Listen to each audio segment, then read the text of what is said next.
Bienvenue sur Newcomers, le podcast qui te fait découvrir les créateurs et les artistes de demain. On part à la recherche de pépites dans toute la France. Si tu veux postuler pour être interviewé, contacte anubis.community sur Instagram. Sur ce, je te souhaite une excellente écoute. Salut à toi, tu es sur Anubis, le média pour les talents de demain. On se retrouve sur un nouvel épisode de Newcomers pour donner la parole à ceux qui suivront ce mouvement. Aujourd'hui, je suis en compagnie d'un invité spécial. Je te laisse te présenter aux auditeurs.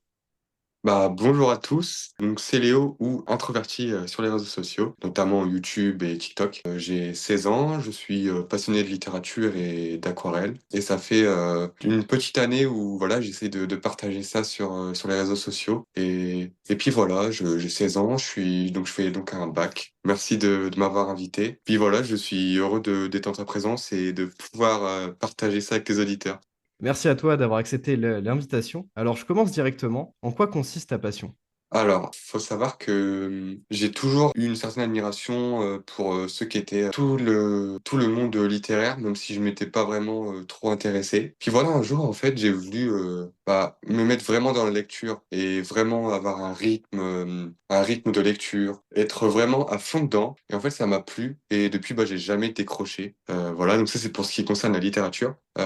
Et pour ce qui concerne l'aquarelle, c'est parce que voilà, j'avais une connaissance qui en faisait, je trouvais ça plutôt chouette. J'ai testé, voilà, donc au début avec un matériel assez médiocre et si pas forcément une super facilité à en faire, mais après voilà, j'ai évolué, puis j'ai réussi à faire des choses assez construites et puis voilà, à pouvoir partager ma passion sur les réseaux sociaux depuis une petite année. Je me disais que ça pouvait être bien de partager ça avec différentes personnes, trouver des gens qui sont intéressés, avec qui je pourrais partager ça et que eux aussi puissent me partager leur savoir-faire, leurs connaissances et tout. Alors, tu partages ton travail sur TikTok, sur YouTube. Et qu'est-ce qui rend ton travail particulier sur ces deux plateformes? En fait, je pense que déjà, après, j'ai quand même mon monde, j'ai quand même une certaine personnalité, même si je suis quelqu'un d'assez discret dans la vie courante, j'ai quand même mon monde, voilà. Et je pense que je le fais avec le cœur et je le fais avec envie. Je pense que ça se voit et puis même dans la façon dont je parle et tout, donc je m'exprime et que j'exprime mes points de vue. Je suis assez subjectif, voilà, mais ça, tout le monde le sait, enfin, mes followers le savent et tout, et je pense que voilà, j'ai une personnalité qui est assez attachante et je suis quelqu'un d'assez gentil. Après, voilà, je suis pas forcément hyper différent, mais je pense que voilà, j'ai une personnalité qui est assez attrayante et puis mon contenu est assez atypique, surtout quand on a 16 ans, voir quelqu'un qui parle de livres, enfin, et de peinture, c'est assez original. Donc, tu as 16 ans et tu t'es lancé sur YouTube, TikTok, dans un monde assez mature, en parlant d'œuvres assez symboliques de la littérature et d'auteurs qui sont connus quasiment par tous aujourd'hui. Et comment t'es venue l'idée de parler de ces livres-là et aussi parfois de critiquer certains travers qu'on peut retrouver chez des artistes comme Jean-Paul Sartre? Déjà pour ce qui concerne de m'être lancé assez tôt, en fait je t'avoue que moi je fais plutôt les choses au feeling et là j'avais envie de tester. Au final j'ai accroché, puis j'ai continué. Du coup comme j'allais dire, voilà j'ai commencé TikTok l'été dernier. C'est une plateforme dont je me suis senti assez à l'aise parce que déjà au début, faut savoir que je mettais pas ma voix et oui avant c'était peut-être un problème, ça aurait peut-être été un problème de mettre ma voix. Et au final ça me plaisait bien en fait de partager ça sur TikTok, mais c'est vrai que la communauté de TikTok, enfin la communauté du coup que je touchais correspondait pas trop dans le sens où c'est pas forcément une communauté plutôt saine que je touchais. C'était plutôt en fait tout le temps dans le conflit, des gens qui avaient pas forcément la même vision des choses que moi. C'est quelque chose que je conçois, mais en fait la façon était assez malsaine. Et du coup, d'un côté, j'avais pris cette habitude de partager mes passions qui sont la littérature et l'aquarelle. D'un autre côté, voilà, ça me plaisait pas parce que c'était plutôt malsain. Du coup, voilà, j'ai décidé de m'exporter sur YouTube pour je me dis toucher peut-être un public plus large et plus mature pour que voilà, en fait, TikTok c'est surtout un feed donc avec les pour toi et tout, et puis ensuite tu t'abonnes. Mais voilà, en fait, sur TikTok c'est assez large en fait. Des fois, tu peux tomber sur des trucs qui sont pas du tout dans tes centres d'intérêt comparé à YouTube où je trouve que l'algorithme est plus présent. Du coup, voilà, j'ai décidé de m'exporter sur YouTube, ça me convient tout à fait. Je touche un public plutôt mature parce que voilà, je t'avoue que voilà, je regarde souvent mon analytique et je touche plutôt d'un public 18-25 ans et voilà, tout ce qui est 30-40 ans, donc c'est plutôt cool et moi je préfère échanger avec des gens plus âgés que moi qui ont une maturité qui me convient plus parce que voilà, je pense pense que je suis assez mature pour mon âge. Après, ce n'est que mon avis, mais voilà, pour revenir à, comme tu m'as dit, avoir commencé assez tôt, parce que voilà, comme j'en avais envie, je me sentais prêt. Au début, oui, j'aurais jamais mis ma voix sur TikTok parce que voilà, mais c'est vrai que j'ai pris une certaine aisance et une confiance avec TikTok qui m'a permis de m'exporter sur YouTube et faire du contenu vocal. Puis au final, maintenant, voilà, tu vois, je te parle avec une aisance assez, puis avec une certaine maturité, je pense. Pour ce qui concerne mes critiques littéraires, alors, faut savoir que voilà, je fais de la présentation d'auteur, et là, je suis assez objectif. Et puis, j'avoue que je sélectionne plutôt les auteurs. Enfin, je sélectionne les auteurs dont j'ai envie de parler. Je vais pas sélectionner un sujet dont je ne maîtrise pas. Je tiens vraiment à maîtriser mon sujet. Donc là, admettons Stephen King, je maîtrisais le sujet. C'est quelqu'un que j'ai lu, quelqu'un où je me suis intéressé à sa vie, à sa bibliographie. Donc j'ai pu en parler. Et par contre, même Camus, tu vois, je maîtrise le sujet. Et admettons, je ne ferai jamais une vidéo sur un coup de tête sur quelqu'un que je maîtrise pas pour laisser beaucoup de blanc. Là, c'est parce que je sais que je maîtrise le sujet, dont j'ai envie de le communiquer. Et puis voilà, après, moi, je suis assez attiré, oui, comme tu m'as dit, des auteurs anciens. Donc oui, j'aime bien les classiques, que ce soit le 20e, le 19e, voilà, Zola, Camus, Zweig, Dino Buzzati, enfin voilà, tu vois, les auteurs assez anciens, c'est, voilà, j'aime bien leur écriture, j'aime bien ce style, que ce soit le naturalisme, le réaliste, j'aime bien les différents styles. Et puis, pour revenir, du coup, à Jean-Paul Sartre, j'ai toujours eu, je sais pas, une espèce de, pas une haine, parce que je suis pas quelqu'un de méchant ni haineux, mais j'ai toujours eu un regard assez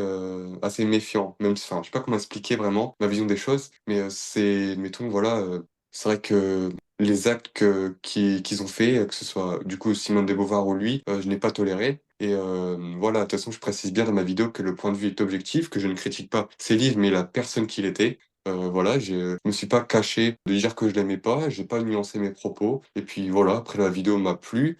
Je sais que j'ai surpris beaucoup de personnes parce que voilà, c'est vrai que Sartre était engagé dans un mouvement politique de gauche, mais bon.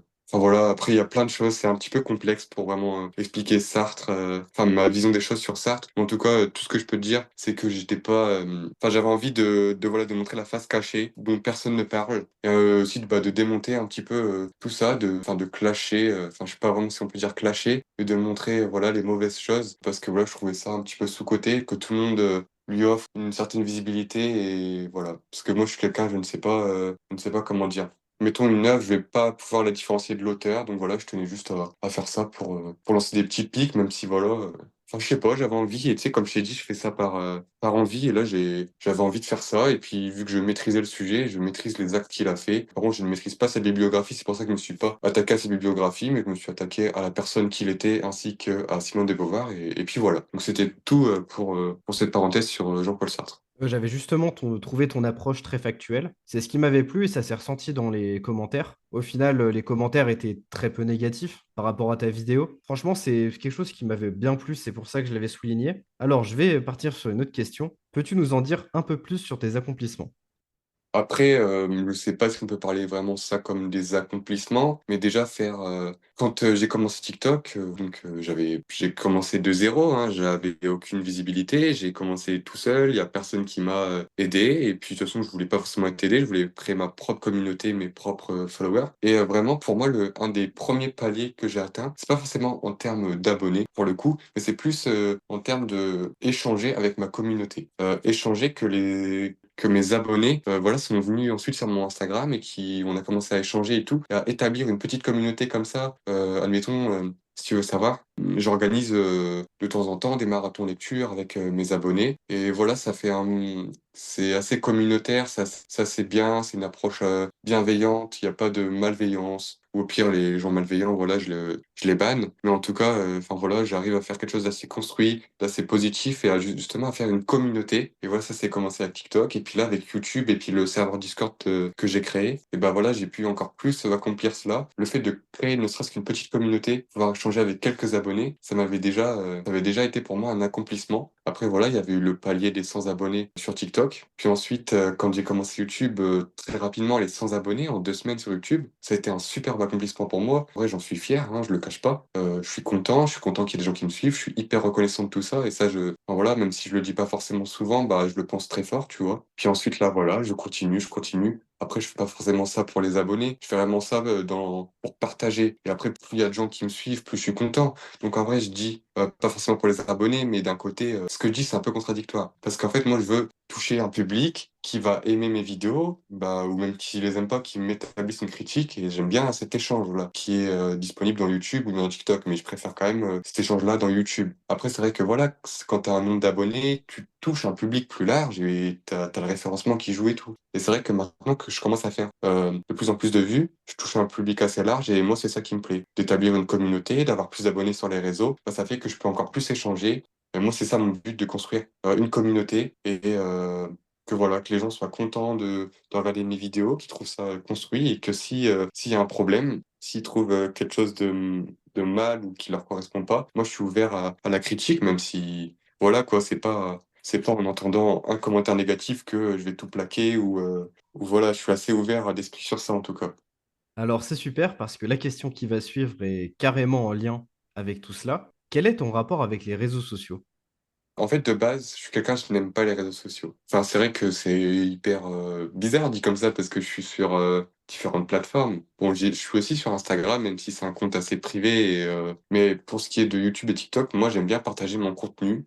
Mais des fois, je regarde peut-être pas trop les réseaux sociaux. Je fais pas forcément hyper attention, ou du moins, c'est pas hyper pertinent dans ma vie. Après, voilà, comme j'ai différentes inspirations, si tu veux, comme Laura Travelbook, qui est du coup une influenceuse qui est sur YouTube, Instagram, TikTok, voilà. Elle partage son lifestyle et sa passion pour l'aquarelle, et elle m'a vraiment donné une inspiration pour commencer ça. Triple L de Mag aussi que je suis. Enfin là, je dis mes inspirations, mais c'est du coup automatiquement des personnes que je suis et qui m'inspirent du coup. Même si voilà, je plagie pas du tout leur contenu parce que je fais des contenus hyper différents. En fait, c'est leur tendresse et leur façon d'approcher leur public qui m'a plu.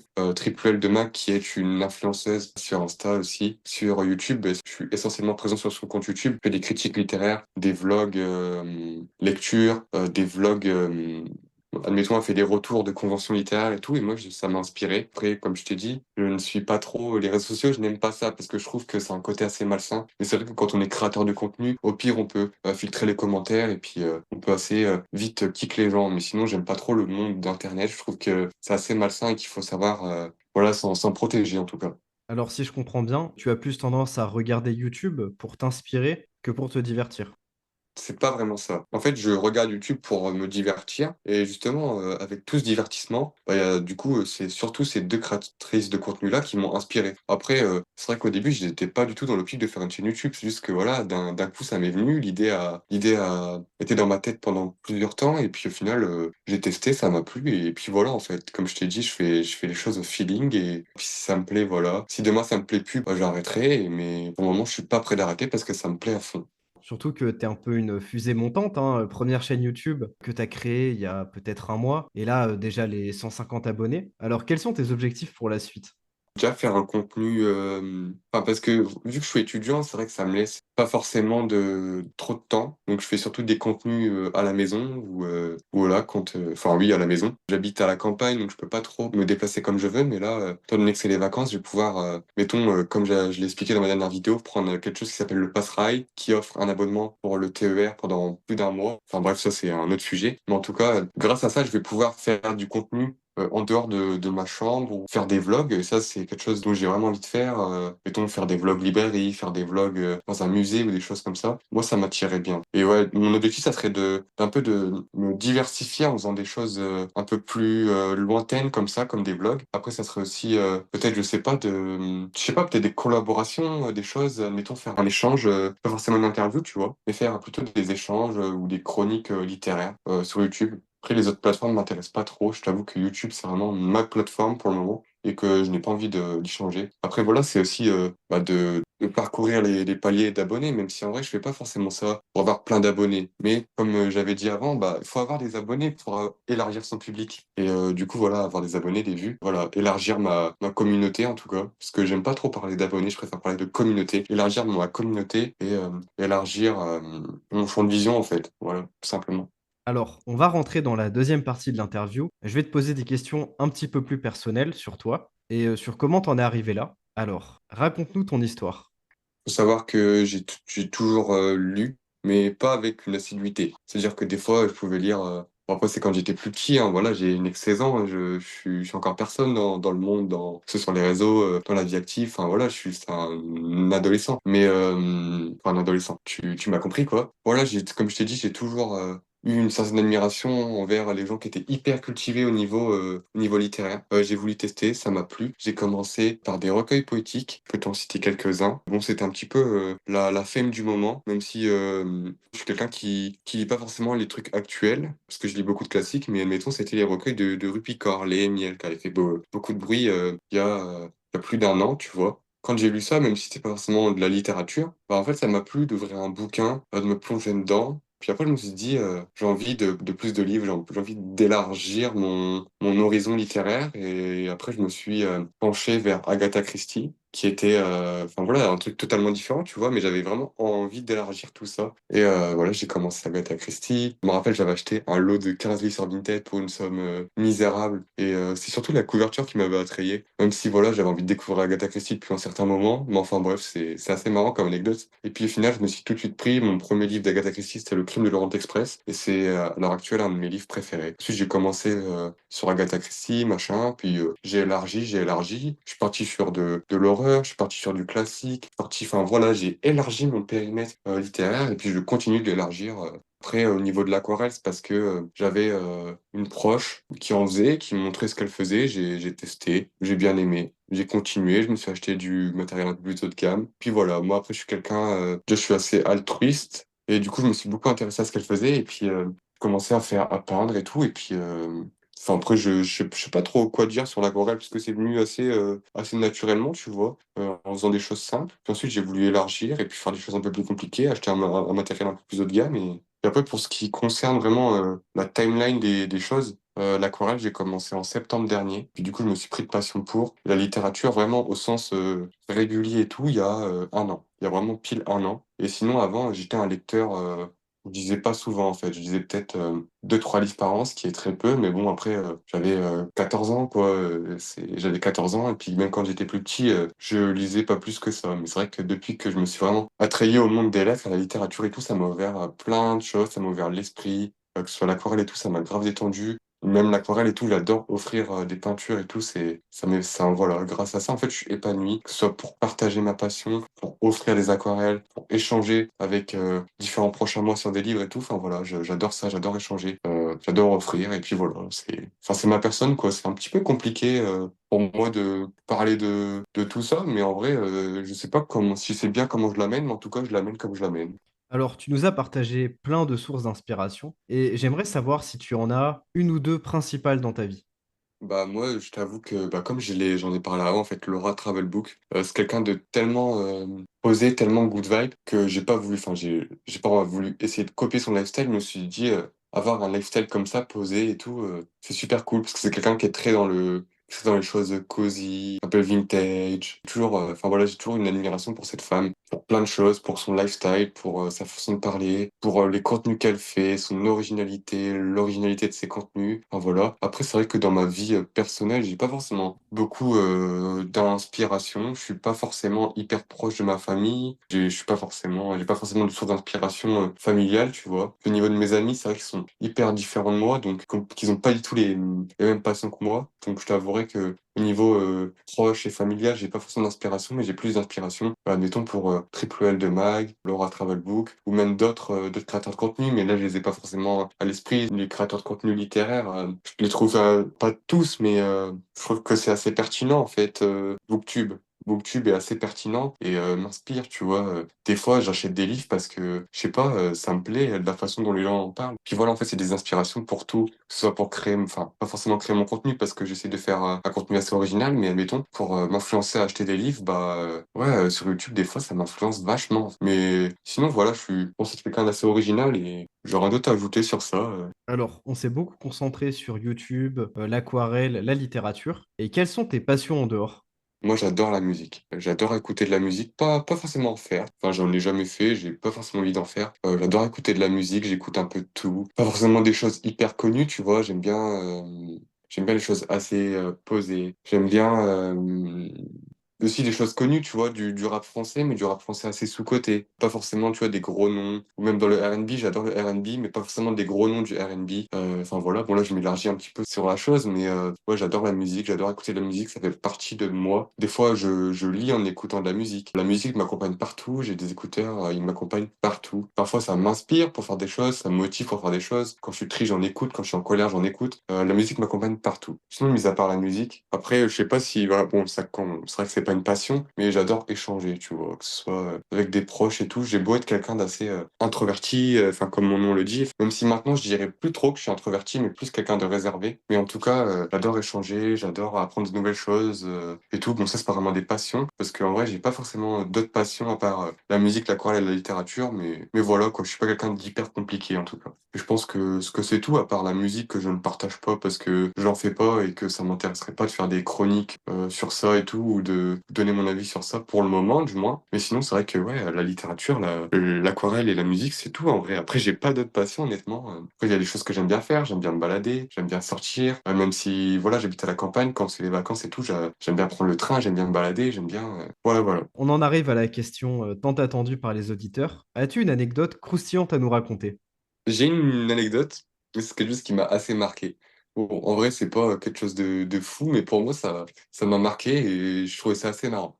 Faut savoir que quand j'ai commencé TikTok, j'ai essayé plusieurs choses, que ce soit de l'humour sur des livres, des présentations de livres, des book hauls, des choses dans le genre. Et j'avais fait une critique humoristique sur le livre Captive. Et c'est un livre que, en vrai, je déteste, tu vois. Genre, je comprends pas les gens qui lisent ça et tout. Après, enfin bref, ce n'est que mon avis, hein, c'est hyper subjectif ce que j'ai dit. Mais me rappelle, j'avais fait un TikTok et c'était un espèce de son un petit peu sarcastique. Et j'avais mis, tu sais, un filtre un petit peu comme si j'étais en colère, tu vois. Et les gens avaient beaucoup réagi à ça. Il y avait genre plus d'une centaine de commentaires, une dizaine de milliers de vues, il me semble, des milliers de likes. Enfin, c'était hyper marrant et moi, j'ai trouvé ça hyper marrant parce que les gens ont pas compris que c'était de l'humour, même si honnêtement, je n'aime pas le livre. Bah, j'aurais jamais été au point de faire le haineux, tu vois. Mais c'était grave marrant. Je sais pas, ça m'a marqué.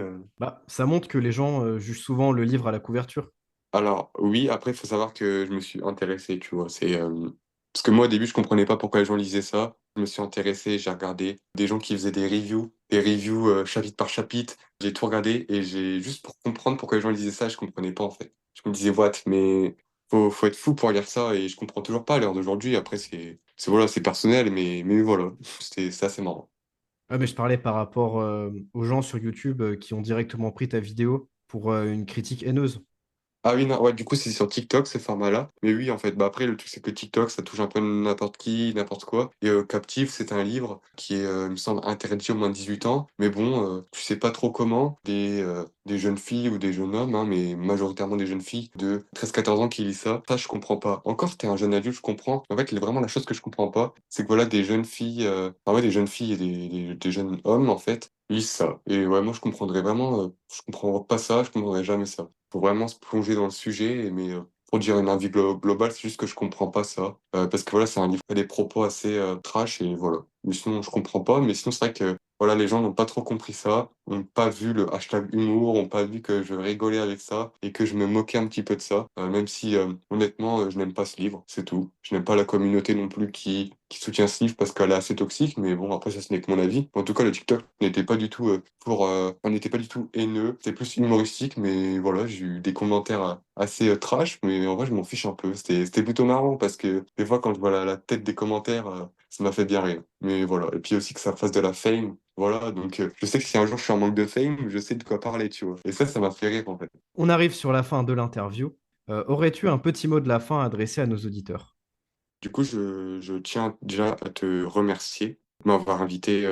Moi, c'est surtout à toi que je m'adresse. Merci aux auditeurs de m'avoir écouté, d'avoir voilà, écouté cette interview. J'espère qu'elle vous aura plu, que voilà, vous aura permis de découvrir qui j'étais, mon contenu. Si voilà, vous êtes intéressé.